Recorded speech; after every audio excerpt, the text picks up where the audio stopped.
Me. It's a pleasure to be here, and I'm really pleased that people are interested in this study. We've just published one paper from this study so far, but the full study report is available on the Alcohol Change UK website, and I can share that separately. I'm still working on the other papers, as I'm sure many people will relate to. But it's been a super exciting project to work on. It was the idea came from Alcohol Change UK, just to acknowledge that, and they commissioned a team of us to work on it. And yeah, it's been one of the more fascinating studies that I've ever had the opportunity to work on. So I'm really glad that other people are also asking about it and finding it interesting. So what was the rationale for the study? Well, charities, AC UK, Alcohol Change UK is a charity, and academics and lots of other people are making day-to-day decisions about how they frame public health communication about alcohol, but without clear evidence of what messages work best to achieve their goals. So our aim in the study was to inform and enable a reframing of conversations about alcohol harm to lead to a deeper understanding of the problem of alcohol harm and greater and more effective action to drive change. And how did we go about it? Well, before I say more about that, it's just a little note that we certainly got a little bit stuck sometimes in the language of frames and framing approaches. There's a whole very diverse literature from many different disciplines that touches on this stuff. But essentially, in the terms of the language that we're using in the project, we see a frame as being a sort of static thing, a kind of label, package of ideas, an argument or a metaphor. But frames, when you talk about frames, tend to be a little bit more static, whereas framing tends to be more dynamic, and it's kind of a process of sense making and narrative. And so in this project, we weren't trying to develop sort of fixed frames that people would use verbatim, but more of approaches to talking about an issue, concepts and approaches and ideas that you would cover when talking about alcohol that could be picked up and used by the field in their own words, but flexibly and dynamically within that. There was a big team involved. As you'll see, there was sort of 6 different areas of work. And so I'd just like to acknowledge that this is the product of many people's hard work and thinking and not just my own. So what are our beliefs? Well, I suppose underpinning this project is the idea that public opinion is grounded in ways of understanding, or if you like, framing alcohol as a policy problem. And that public opinion can be changed if we expose the public to new ways of framing alcohol or alcohol harms as an issue. And I suppose in that sense, framing is really the ideas that we have about a topic and how we share them. So it's this process of making sense of an issue. And we express the sense that we make of the issue by naming selected features of the problem as a social problem and excluding other features of the problem. And we weave the features that we've selected into a narrative or story. So that's kind of our understanding of what we were trying to achieve here, is like, what's the sort of stories and concepts that we should be using to change public opinion in line with our goal. And why does this matter? Well, I guess individual members of the public probably have framing of alcohol already in their heads. Unconsciously, people have ideas about, what is alcohol as an issue? What is it as a substance? Are there harms from alcohol, and what might be the solutions to those harms?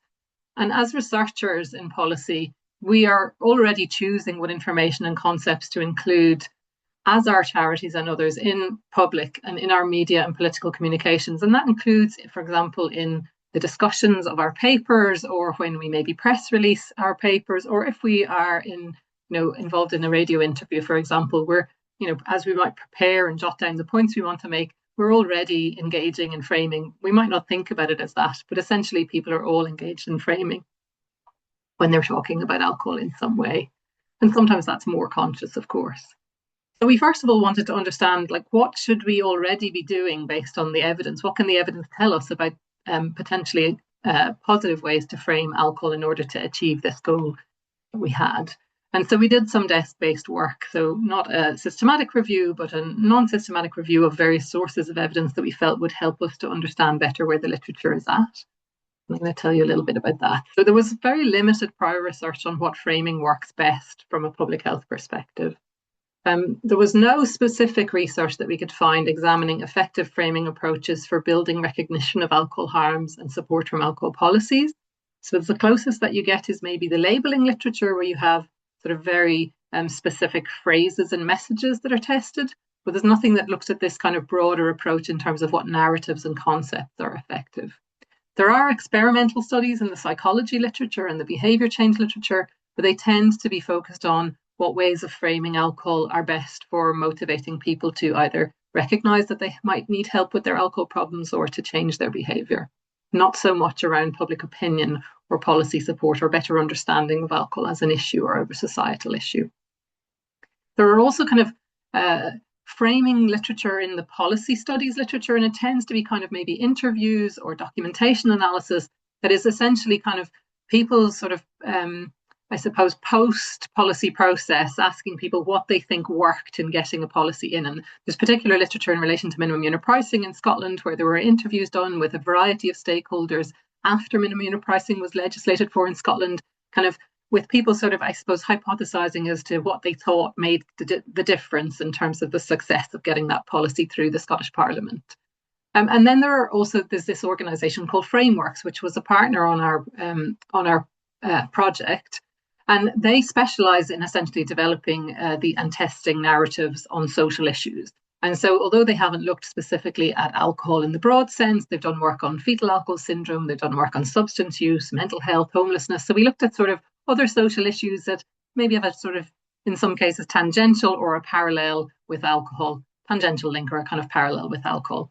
And those are quite robust experimental studies that are specifically about changing public opinion, but of course they're not specific to alcohol. So actually, although we're all making decisions about how to frame alcohol and alcohol problems, in our discussions and in our media interviews and in the press releases that we do, we're kind of guessing, and a lot of it is very expert-informed guessing. There are clearly comms experts in our charities, and we are experts as researchers, but we don't really have a robust evidence base to tell us what the best way to do this is. And so we're still kind of guessing, even if it is expert-informed guessing. So I thought I would just let you see what it would have felt like to be a participant in some of our research, which I'm going to do next, which was to try to understand what is the kind of default framing that the public have in their heads around alcohol.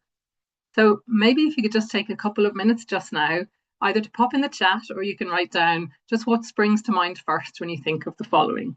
Now, I know that this audience won't be like lay members of the public, probably, who've never thought about alcohol very much before. But I'll share with you what we found when we did ask the public on this, and also when we asked our kind of expert colleagues on it. So the next thing that we asked the public to jot down, and again, we got them to do this in a little focus group where each individual jotted down what they thought before they shared it, so that we didn't get kind of too many group effects. So we tried to minimize them.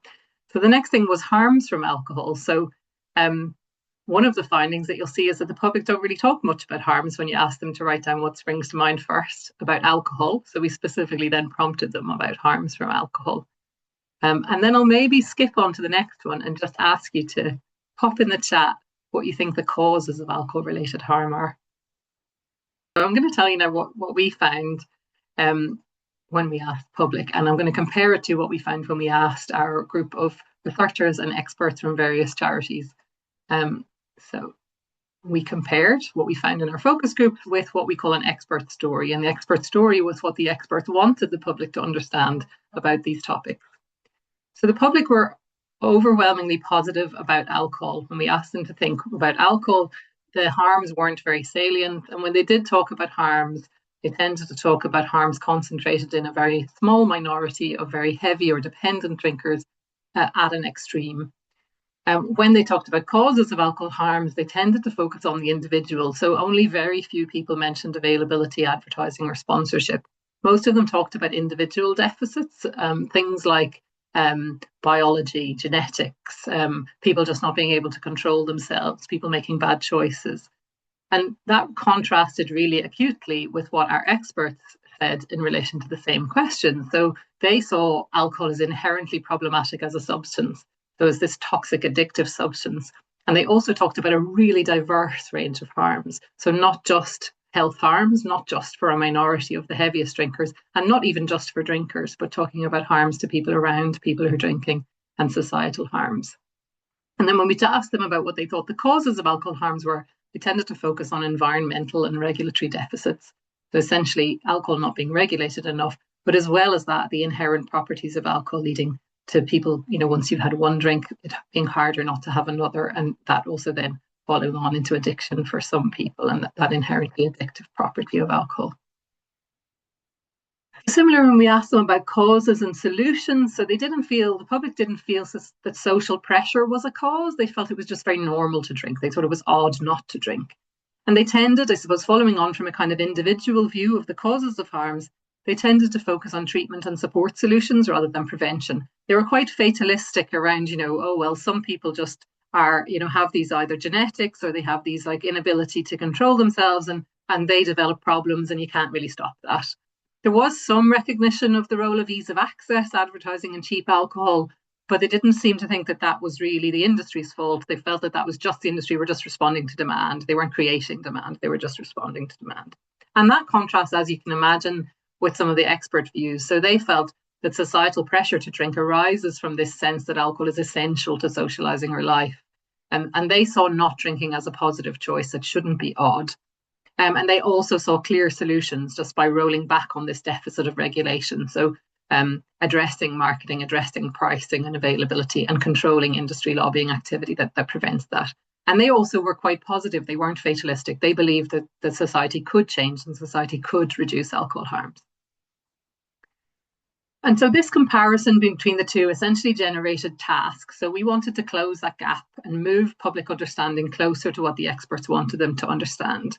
And to do that, we developed this kind of list of tasks. So we felt that the tasks overall, we would need to increase the salience and understanding of that range of alcohol harms and increase public demand for effective action to address it. So that was kind of the overall thing that we wanted our new framing approaches to achieve. And within that, we thought we would need to build understanding of alcohol as a substance, build awareness of those, like, as I said, diverse harms, but also for diverse people, better recognition of societal pressures to drink alcohol, better knowledge and understanding of effective policies and the role of big companies and how they drive harms, but also within that building a sense of positivity that change could happen.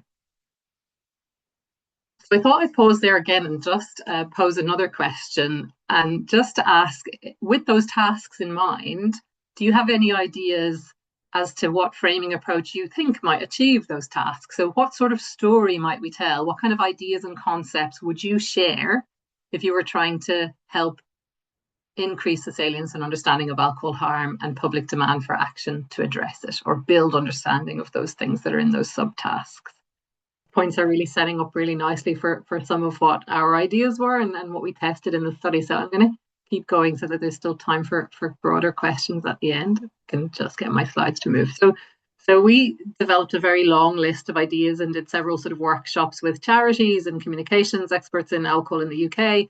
And we sort of whittled down, I think, around 40 something ideas into these 12 that we took into further testing. So these are just the titles of the framing approaches. So each of them is like between a couple of paragraphs and some are nearly a page long in terms of the kind of concepts and ideas that sit underneath these titles.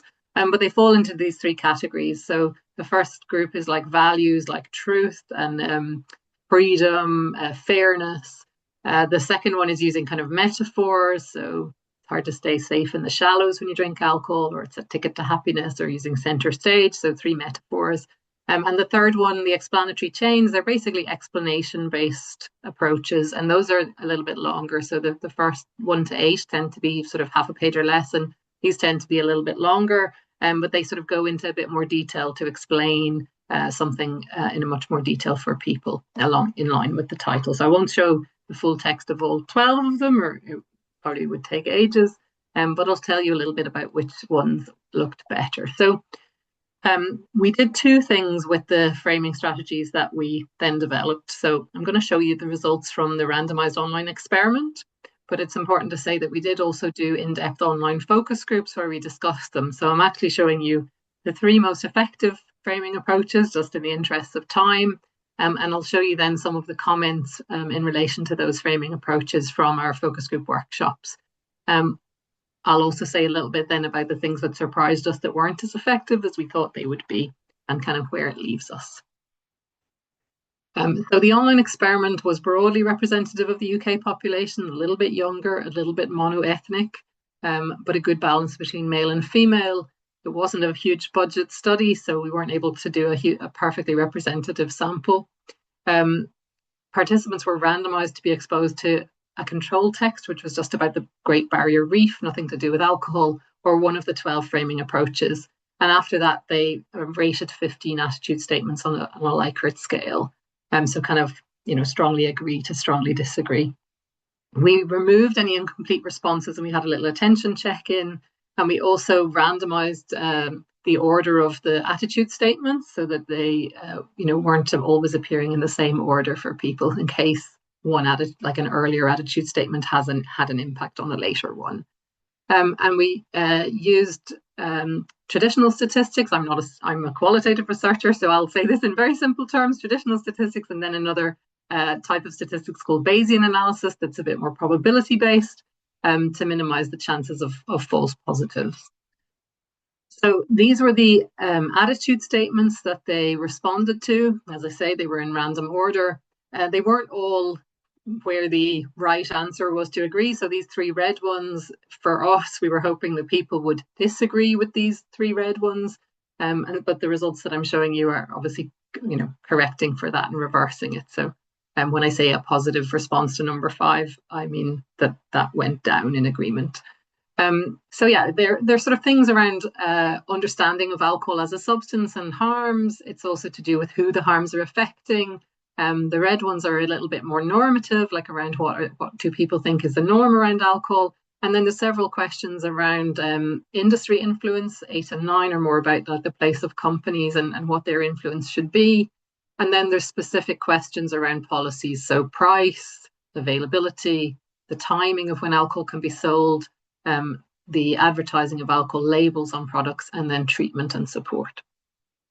So these were the 3 most effective framing strategies across of the 12 that we tested, that we took into testing. So the one called "There are more harms from alcohol of many different kinds than we're told." The explanation-based framing strategy, that was "The harms from alcohol come about for many reasons beyond individual choices or culture." And then slightly less effective, but still the best next one was the metaphor around center stage. And so that's one of each of the 3 types as well. So I'm just going to show you the text of these. As I say, some of them are longer than others. This one you can probably just about absorb as I'm chatting. But this was the strongest result. It had evidence of a positive effect, or the strongest evidence of a positive effect, on 9 of the 15 attitude statements. And it really focuses, interestingly, on some of the things that were suggested by you. So picking up on the idea of the truth about alcohol being hidden from us.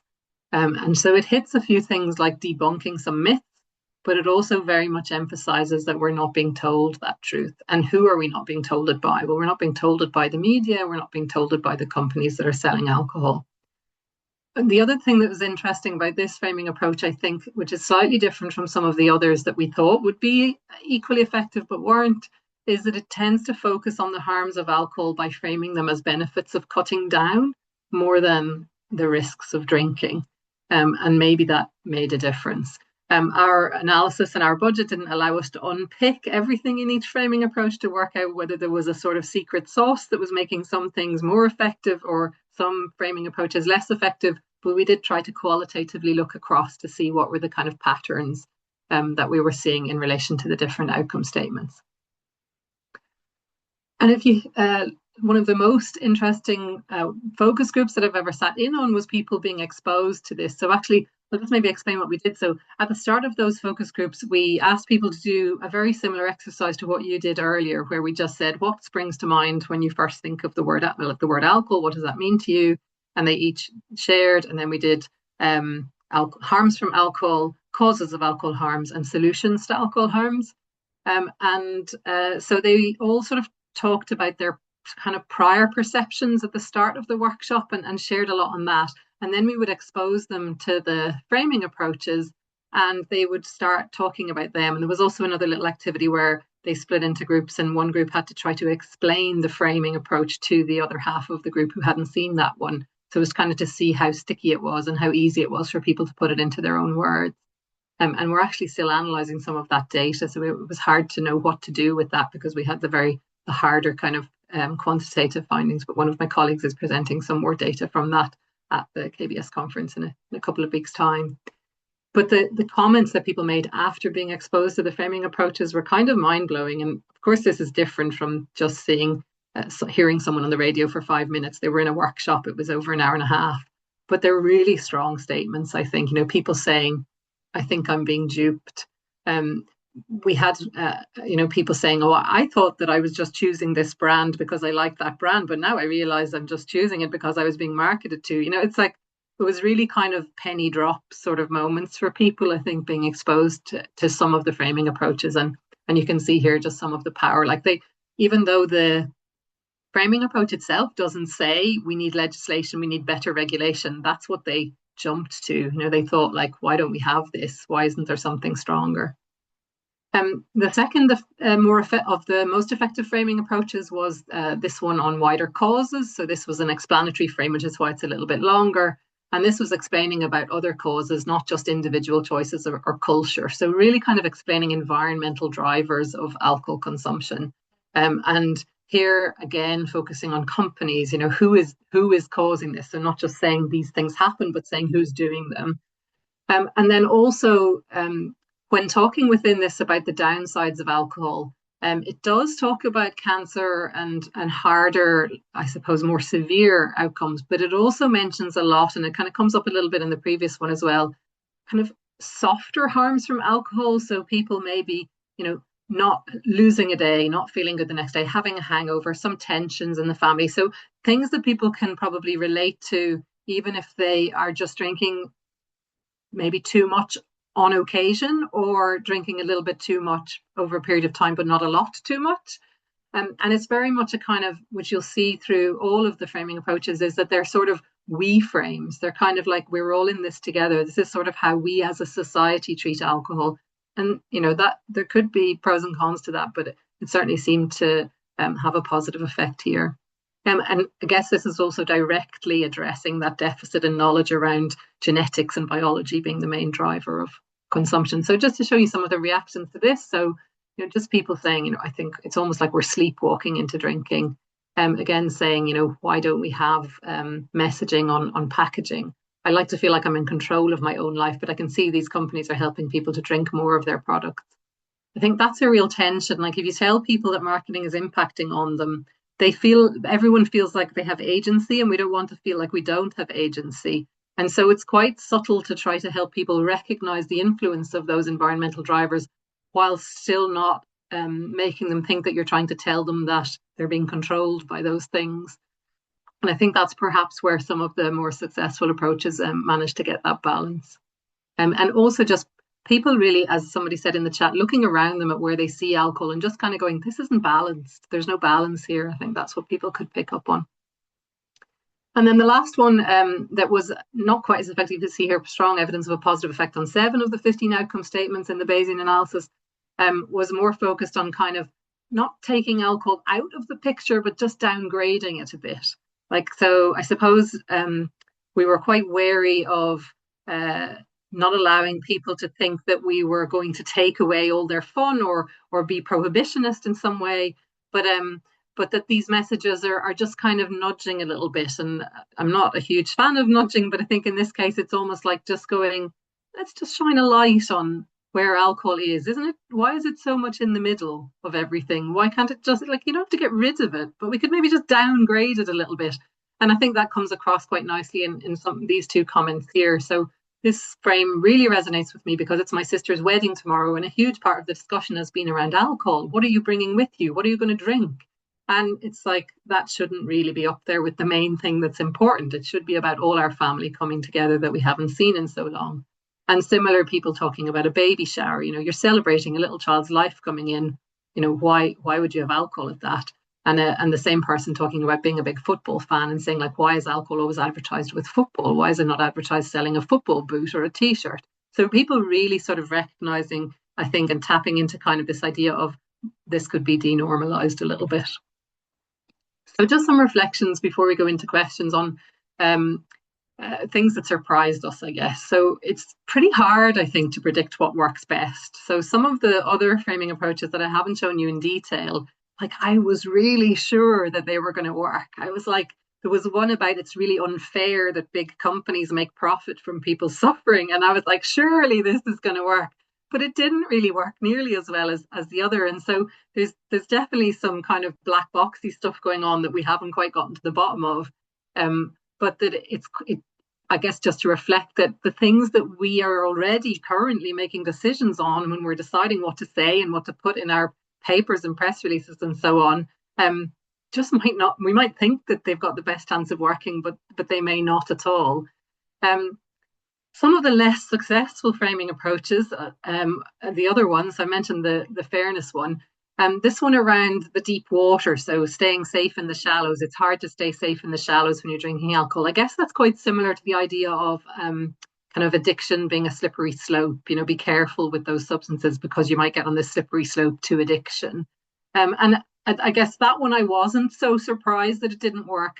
And actually what we saw, and it's something that is echoed across frameworks work, is that if you focus at the most extreme end of the problem, it enables people may be very empathetic, but enables people to other the problem. So they still then feel as though some of the population-wide measures are a disproportionate response to something that is a problem for a small number of people. So you've got to make it a little bit more like everyone's problem.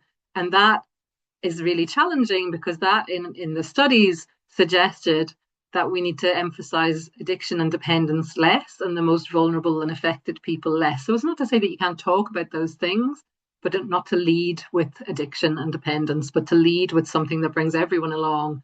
And then maybe, if you need to talk about that because you're talking about treatment and the need for treatment or other things that it makes sense to talk about the people who need it the most, then that's not the lead to bring people with you. And then the other one that's quite controversial that didn't work, and we had a lot of discussion about this with our advisory group and others, was one of the explanatory frames was explaining in lots of detail how alcohol is linked to cancer and can cause specific cancers. And that didn't perform nearly as well as other framing approaches. It's not to say that it was negative, although it did seem to have a backfire effect on some of the outcomes. So if we went back to the one that I said was the most effective about truth, that does mention cancer. So it's not that we shouldn't mention cancer, but it seemed as though perhaps going full on cancer may have caused some defensive processing. And so, we were surprised because there are some studies, albeit not very robust in terms of methods, that there's lots of studies that show an association between awareness of the links between alcohol and cancer and support for effective policies. We didn't see that being increased by our work. So it could be that that's just an association and that increasing knowledge of cancer doesn't necessarily increase policy support.